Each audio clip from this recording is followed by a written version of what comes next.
There's a single, specific fear that lives underneath every tactic a narcissist deploys during no contact. Every text he swears he won't send and sends anyway. Every social media post timed with suspicious precision. Every casual message to a mutual friend asking, "Have you heard from her?" It's not the fear of losing you. Not exactly. Narcissists are remarkably capable of replacing people, moving on to new sources of supply with a speed that would seem impossible for anyone who genuinely loved the person they lost. So if it's not really about missing you specifically, what is it that actually keeps them checking your social media at 2 in the morning? That makes them spiral into uncharacteristic anxiety during a silence they insisted, at first, wouldn't affect them at all. It's the fear of becoming irrelevant. Stay with me here, because this single distinction, the difference between missing you and fearing your indifference, explains almost everything confusing about how narcissists behave during no contact, and understanding it fully is going to change how you interpret every single thing they do while you're gone. Let's start with something crucial to understand about narcissistic psychology before we go any further, because it reframes this entire conversation. A narcissist's sense of self isn't built the way most people's is, through an internal, relatively stable understanding of who they are that persists regardless of external circumstances. Instead, it's built almost entirely through external reflection. He needs other people's reactions, other people's attention, other people's emotional investment in him in order to maintain a coherent sense of his own significance. This is why narcissists are so often described as having a kind of hollow core, an emptiness at the center of their identity that constantly requires outside material to fill it, because there's simply nothing substantial enough internally to sustain a stable sense of self without it. This means that for a narcissist, being loved, admired, or even fought with intensely isn't actually the primary need. The primary need is being registered, being significant, being someone whose presence or absence actually matters to the people around him. Love is one way to satisfy this need, certainly, and it's often the most pleasant way when it's available. But anger works too. Jealousy works too. Even hatred works, because all of these responses confirm the one thing his fragile sense of self desperately requires, that he still occupies space in your internal world, that he still has the power to affect you, that you haven't simply stopped experiencing him as relevant to your life at all. This is precisely why indifference terrifies a narcissist more profoundly than almost anything else you could offer him.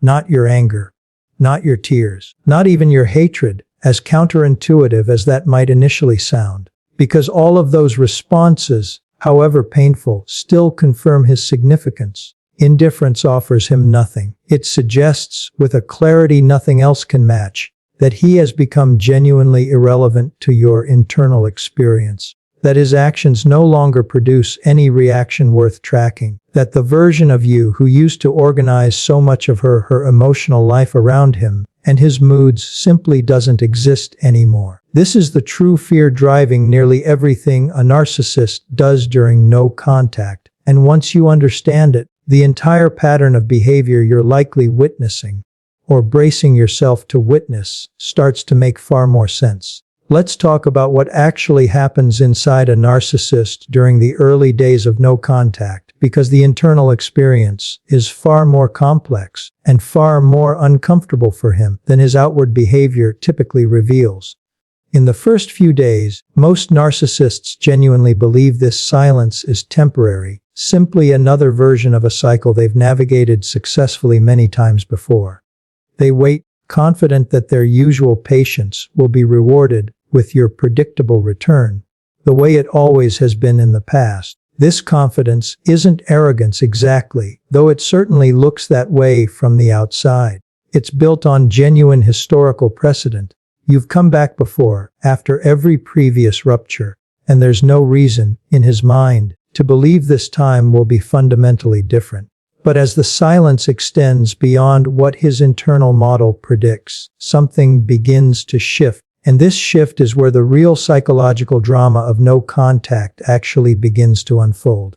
Because for a narcissist, whose entire sense of significance depends on being registered by the people around him. Prolonged silence doesn't just represent an inconvenience. It represents a genuine threat to his psychological stability, a growing, uncomfortable question he has no good way to answer. What does it mean about my own significance if she can simply stop needing me entirely? This question is deeply destabilizing, precisely because it strikes at the exact vulnerability his entire personality structure was built to protect against. Remember, the hollow core we discussed earlier doesn't simply sit quietly, unaddressed, when its usual sources of external validation disappear. It demands attention. It creates genuine internal distress, and almost visceral discomfort that most narcissists have spent their entire lives avoiding through whatever external validation happened to be available. Whether from you, from other relationships, from professional achievement, from any source capable of temporarily filling the emptiness his internal world cannot fill on its own.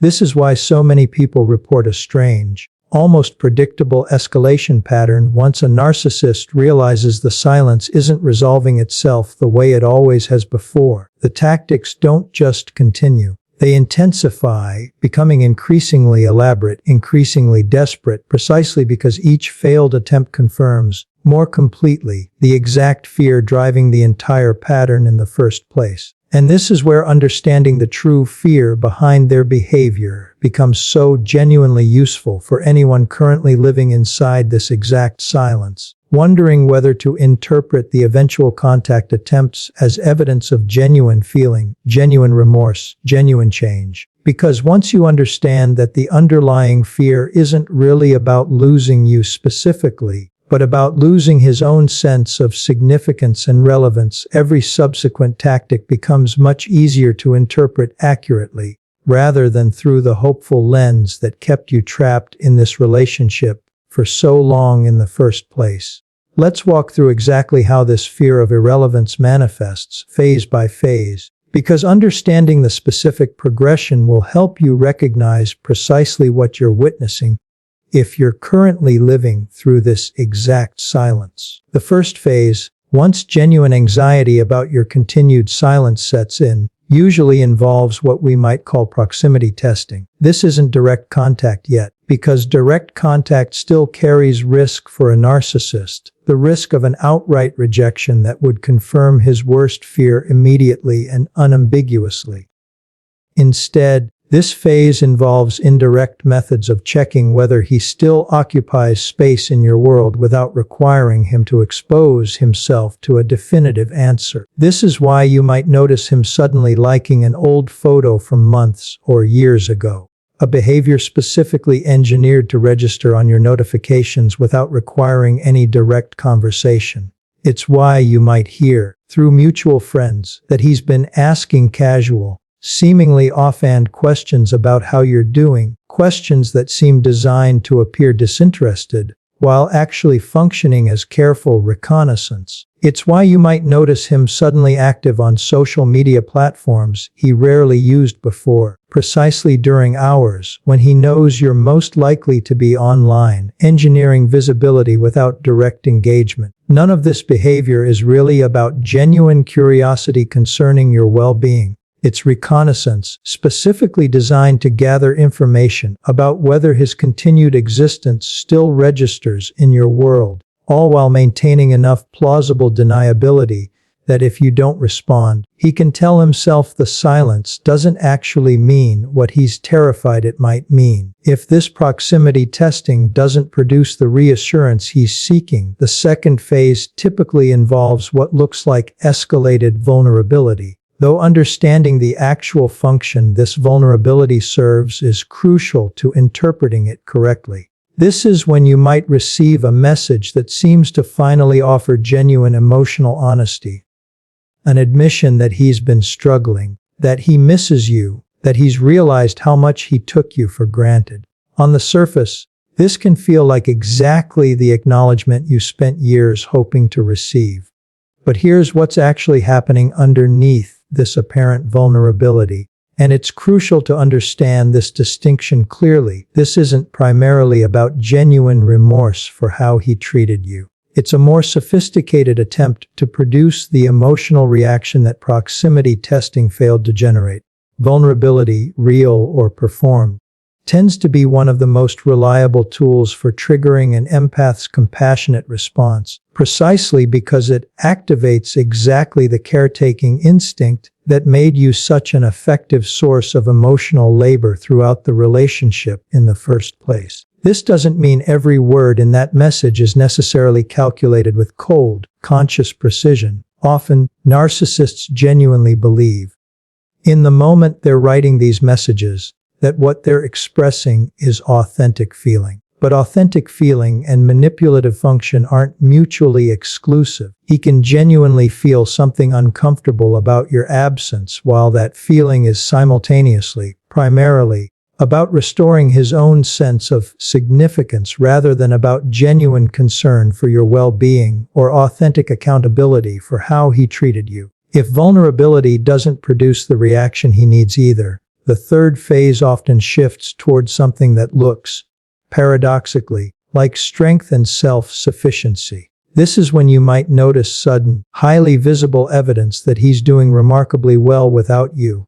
New photos suggesting an exciting new social life, subtle indications of a new romantic interest, a general performance of thriving that seems specifically designed to reach you through mutual connections or shared social circles. This phase operates on a different psychological principle than the previous two, because instead of trying to trigger your compassion directly, it's attempting to trigger a different vulnerability, your fear of becoming irrelevant to him, mirroring back the exact anxiety he's actually experiencing about his own irrelevance to you. This tactic assumes, often correctly based on how the relationship functioned previously, that seeing him move on successfully might produce exactly the anxious reaction that finally breaks your silence, restoring the emotional connection he's been unable to reestablish through more direct means. Here's what's crucial to understand about all three of these phases together, and why recognizing the underlying fear driving them changes everything about how you interpret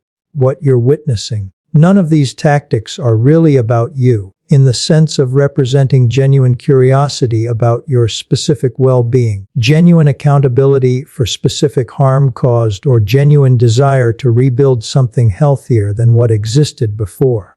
They're all, at their core, attempts to resolve his own internal crisis of relevance, using whatever tool seems most likely to produce the reaction he desperately needs in order to feel like himself again.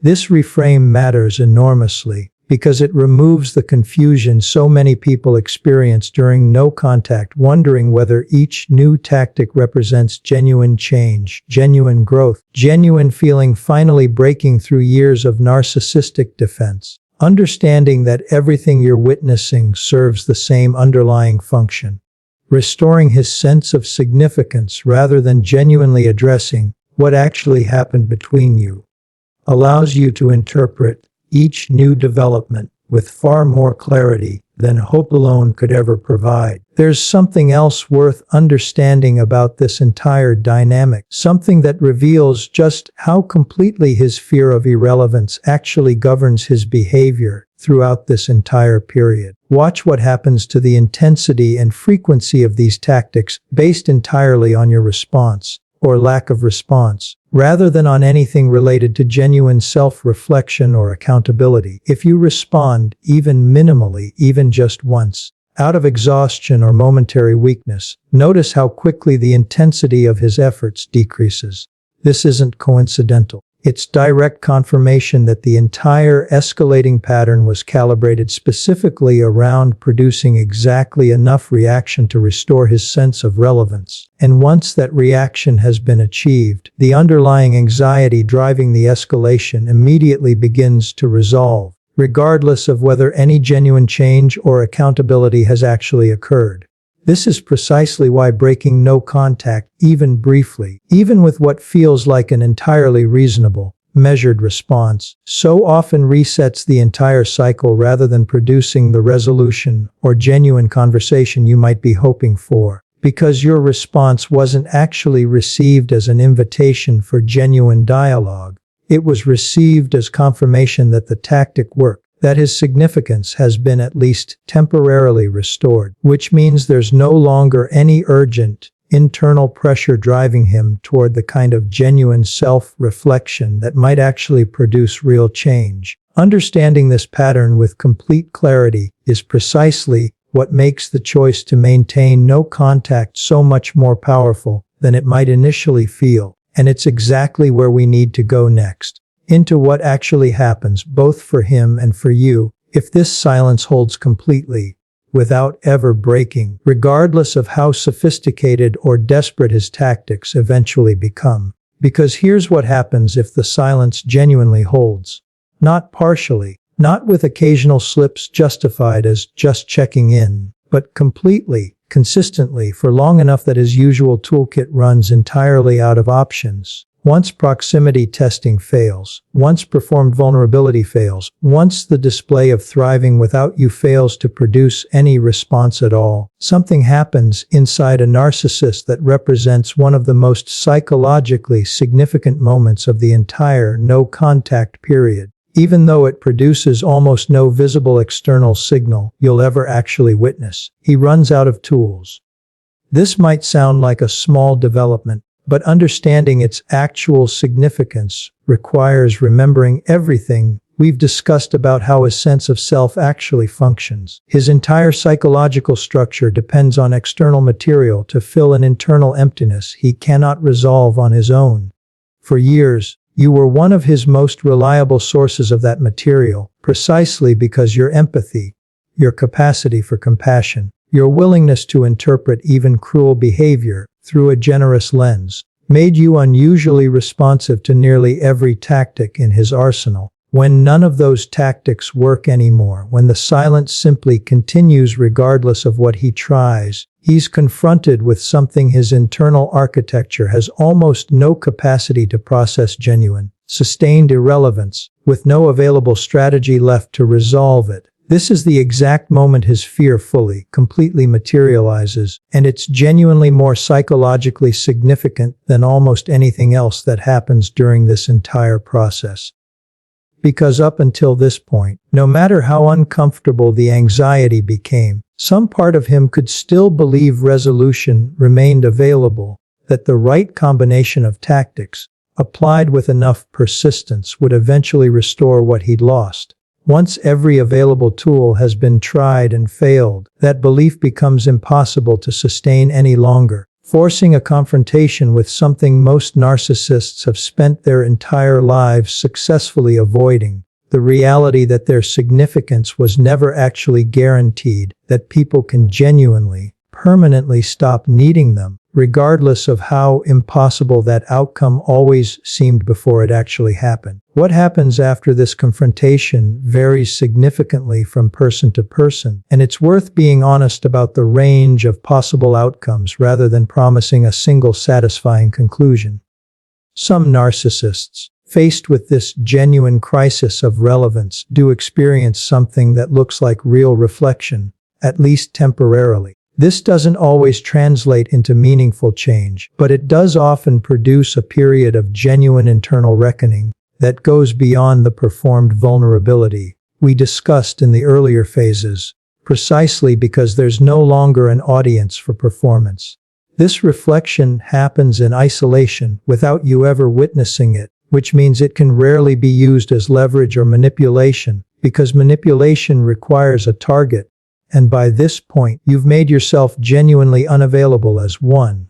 Other narcissists respond to this same crisis very differently, retreating into increasingly elaborate narratives designed to protect their fragile sense of self from the full weight of what genuine irrelevance actually means. This often looks like rewriting the entire history of the relationship, recasting themselves as the wronged party, constructing an alternative story where your absence reflects your flaws rather than any genuine reckoning with their own behavior. This path doesn't lead toward growth. It leads toward the same patterns being carried, largely unchanged, into whatever relationship comes next, with someone else eventually absorbing the consequences you finally refuse to keep absorbing yourself. Here's what's crucial to understand, though. Regardless of which path a specific narcissist eventually takes, neither outcome should actually matter to your own healing process. This is worth stating directly, because it's easy, especially after understanding everything we've discussed today about the psychology driving his behavior, to become invested in which version of resolution he eventually reaches, as though his genuine reflection might somehow validate your years of patience, or his continued denial might somehow prove you were foolish to ever love him in the first place. Neither is true.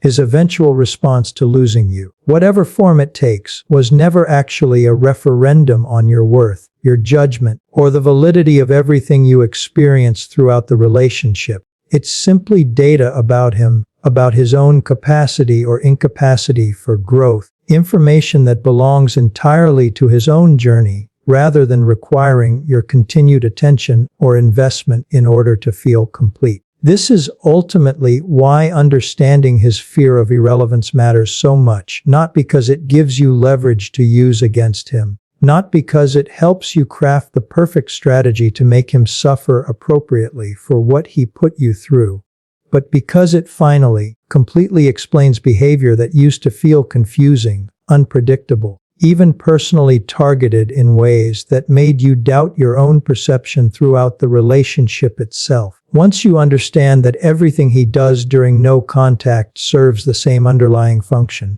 resolving his own crisis of significance rather than genuinely addressing what happened between you, his behavior stops being mysterious. It becomes simply predictable, mechanical, almost clinical in its consistency, which makes it infinitely easier to observe from a place of calm detachment rather than anxious confusion. And this is where the deepest truth of this entire conversation finally reveals itself. The one thing narcissists fear during no contact isn't really about you at all, even though it's specifically your absence that triggers it. It's about the terrifying possibility that their entire sense of self, built so precariously on external validation, might not actually be as stable, as guaranteed, as permanently secure as they've spent their entire lives needing to believe. Your silence doesn't just deny him access to you. It forces him to confront a fear he's spent his entire life successfully avoiding through whatever source of validation happened to be available. That confrontation was never something you owed him. It was never your responsibility to manage, soften, or help him process. It simply became inevitable the moment you finally, completely stopped being available to prevent it. And while he sits with whatever that confrontation eventually teaches him, you get to do something infinitely more valuable than tracking his reaction to it. You get to build a life so completely, genuinely your own that his relevance, or irrelevance, in your world becomes exactly what it should have been all along, simply beside the point.